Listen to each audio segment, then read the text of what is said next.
इस वक्त वार्ड 16 का सियासी मिजाज अब एक तरफा होता जा रहा है, जहां भारतीय जनता पार्टी ने मजबूती के साथ पकड़ बना ली है। जनता से वोट की अपील करने के लिए भारतीय जनता पार्टी की नीतियों को जन जन तक पहुंचाने के लिए पूर्व मंत्री असीम गोयल के भाई रितेश गोयल ने सीधा जनता से संवाद किया और बीजेपी की नीयत और नीति एकदम साफ है और भाजपा का मतलब है सबका साथ सबका विकास कहकर भारी मतों से अजय चावला को जीतने का आग्रह किया।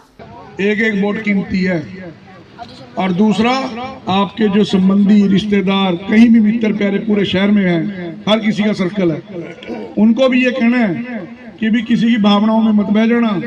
आपको आगे कहेगा जी मैं ये करवा दूंगा, मैं वो करा दूंगा, पर उससे सवाल है कि करना भी कराएगा किससे और कौन करेगा। सरकार तो बीजेपी की है, तू बता कैसे कराएगा, एक ही सवाल है। फिर वो कहेगा जी भी जब तेरे एमएलए की नहीं चलती, एमपी की नहीं चलती, तेरी कहाँ से चलेगी, भी तुम बता जरा। फिर उस पर जवाब कोई नहीं होगा और ना वो कोई काम करवा सके, लेकिन झूठे वादे करके आपसे वोट ले जाएगा और बाद में कह देगा जी मेरी तो चलती है। और अब तो ना जीत तो गया अजय चावला, ये तो लग रहा है भी जीत जाएगा, जो आप सबका प्यार है। अब एक लड़ाई हो रहा कि जी मैं अलग अलग जगह पे जा रहा हूँ पार्षद के चुनाव में, अलग अलग वार्ड में 20 वार्ड है, 20 पार्षद चुनने हैं। अब वो सारों के अंदर एक लड़ाई चल रही है, अभी जीत तो हम गए क्योंकि बीजेपी का एक तरफा माहौल है, कांग्रेस कहीं नहीं है। अब लड़ाई ये चल रही है अभी पहले नंबर पे कौन जीतेगा। अब देखो ये आपकी हिम्मत है, 17 नंबर वार्ड वाला सामना करा भी मैं जीतूंगा पहले नंबर पे, ठीक है ना। और अजय चावले वाले सारे कह रहे भी हम जीतेंगे, ठीक है। और 20 नंबर वाली सपना रानी कह रही जी मैं जीतूंगी, मेरा भी एक तरफा इलेक्शन है। तो अब देखो जी कंपटीशन हो गया बड़ा भारी। पहले तो कंपटीशन था जीतने का, अब कंपटीशन हो गया पहले नंबर पे आने का। देखो जी अब कह रहे हैं माता जी भी 16 नंबर वार्ड आएगा पहले नंबर पे। आप लोग क्या कहते हो जी? भाई आप पहले ऐसे नहीं हाथ खड़ा करके बताओ। भारत माता की, भारत माता की। मेरी इतनी दरख्वास्त आपसे थी कि आपने 10 मई को सुबह उठते ही पहले 2 निशान, पहले निशान पे फूल के निशान पे 2 मशीनें होंगी, 2 वोटें होंगी, वोट डाल के अजय चावला और अक्षता सैनी दोनों को जिताकर असीम गोयल जो हमसे गलती हुई है उसको सुधार के और मोदी जी और नायब सैनी को दोनों के हाथ मजबूत करने हैं, ताकि हमारे वार्ड का कोई भी काम अगर कोई पेंडिंग है वो हम पूरा करवा सकें, कोई हमारा काम पेंडिंग ना रहे।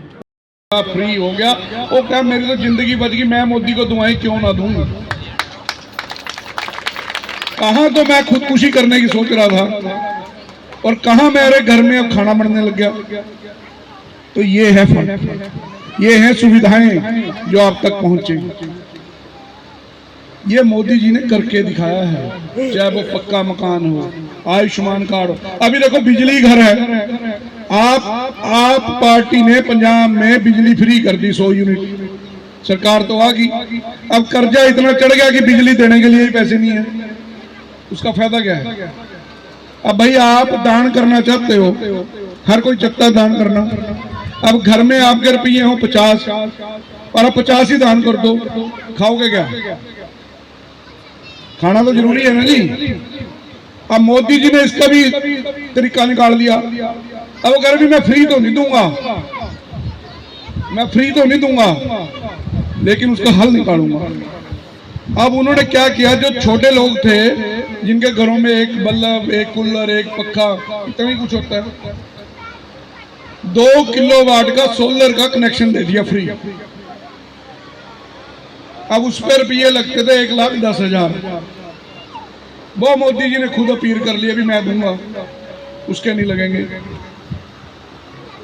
पीएम सूर्य घर योजना के नाते अब वो उसका सोलर का पैनल जो है ऊपर फ्री लग गया।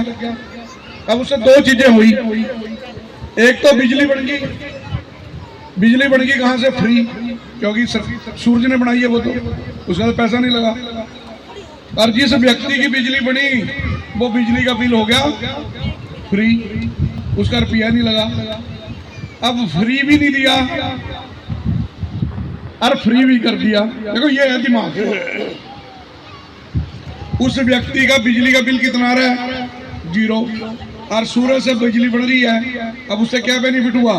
हमारी बिजली बच गई, जो हमने बिजली बाहर से खरीदनी थी वो भी बच गई। ये सोच का फर्क है, हमने काम किस तरीके से किया। मेरा आप सबसे यही रिक्वेस्ट है, आज सेंटर में सरकार किसकी है? बीजेपी की। स्टेट में सरकार किसकी है? बीजेपी की। हमने अगर यहाँ पे सरकार कोई और ले आए, काम कैसे होगा? अच्छा एक तरीका बताओ। कोहली जी अब तक कांग्रेस में रहे, अब हमारे साथ हैं, हमारे भाई हैं। अब ये पूछो उनको, ये भी तड़पते रहते थे, भी काम कैसे करूं? तड़पते थे कि नहीं भाई? कराएंगे किससे भाई? जिसकी सरकार है उसी को तो कहना पड़ेगा। तो पर अगर आपने सरकार के आदमी से उल्टा आदमी चुन दिया तो काम कैसे होगा? फिर लोग कहते हैं जी हमारा काम नहीं होता। काम इसलिए तो नहीं होता, बीच में गड़बड़ हो जाती है। अब है हमारी चौधर की लड़ाई। चौधर की लड़ाई क्यों है? 2024 में एमएलए के इलेक्शन हुए, हम लोगों ने गलती कर दी, निर्मल सिंह को वोट डाल दी, या किसी ने भी डाली, वो जीत गया, एमएलए बन गया। आपका भाई असीम गोयल हार गया, लेकिन सरकार किसकी बन गई? बीजेपी की। अब निर्मल सिंह की तो नहीं चलती जी। और दूसरी बात, उसका घर कहाँ है पता किसी को? मैं आप लोगों से पूछ रहा हूँ, किसी को पता है निर्मल सिंह का घर कहाँ है? पता ही नहीं है। वो कैंट में रहता है, बताओ कहाँ जाओगे? और हमारा प्रेमनगर में 24 घंटे खुला है, माल्टाउन में 10 मारूंगा, जब मर्जी आ जाओ, जब मर्जी कर ले, कोई काम की दिक्कत नहीं है। 24 घंटे आपके बीच में पड़े बड़े आपके बच्चे, ये फर्क है।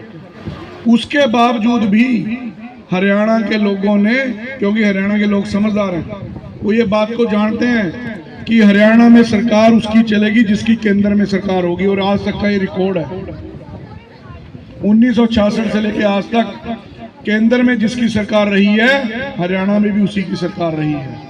ये दक्षिण हरियाणा के लोग इस बात को समझ गए कि सरकार बीजेपी की बनानी है, और वो बना के आंधी थी कांग्रेस की, उसके बावजूद भी बना दी।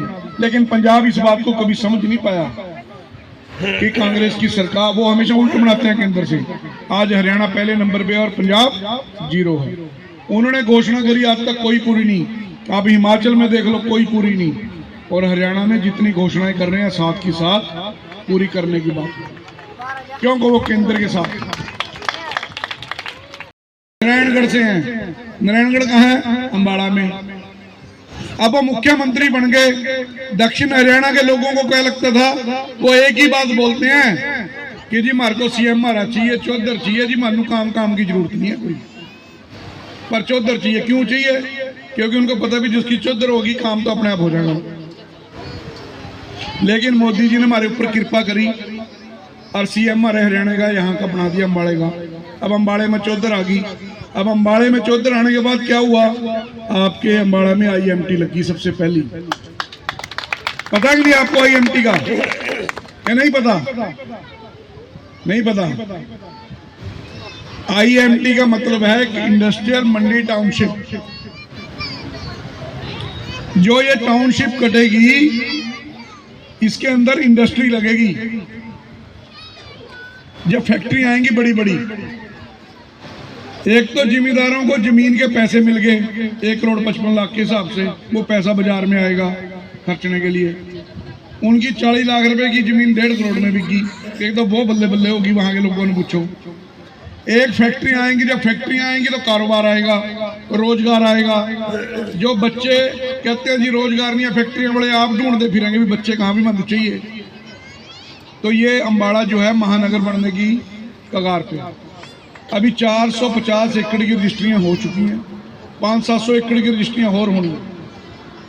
लेकिन अगर आपने कमल के फूल के अंदर कहीं दिक्कत होगी कहीं भी, तो वो चौधर हमारी चली जाएगी। लोग कहेंगे भी इन्होंने तो अम्बाड़े वालों चौधर की जरूरत ही नहीं है। कहेंगे कि नहीं कहेंगे? या अगर हमने बीजेपी हरा दी तो बीजेपी वाले तो यही कहेंगे भी अम्बाड़े वालों चौधर की जरूरत नहीं। ये चौधर की जरूरत नहीं तो काम की भी जरूरत नहीं। तो इस करके अपनी चौधर बचाओ और 20 के 20 कमल के फूल जिताओ और एक मेयर को जिताओ। 21 हो गए। और आप सबसे मेरी एक और रिक्वेस्ट है, आपने तो वोट डालनी है। आस पड़ोस में कहीं ना कहीं आपको पता लगेगा वहां मिलेंगे, लेकिन आयुष्मान कार्ड तो है, आयुष्मान कार्ड है? अच्छा, किस किसने इलाज कराया आयुष्मान कार्ड से जी? माता जी आपने अभी या तो आपने फार्म नहीं भरे, अगर आपने फार्म भरे हैं तो 1,80,000 से ऊपर हो आप। देखो वो जो सुविधा है अभी 1,80,000 तक है, जिनकी इनकम 1,80,000 है। तो इसलिए मेरी आप सबसे यही रिक्वेस्ट है, उस दिन वोट डालने, इनको भारी मतों से जिताएं और हमारे सारे कार्यकर्ताओं की मेहनत को सफल बनाएं। जय हिंद, जय हरियाणा, जय भारत। धन्यवाद।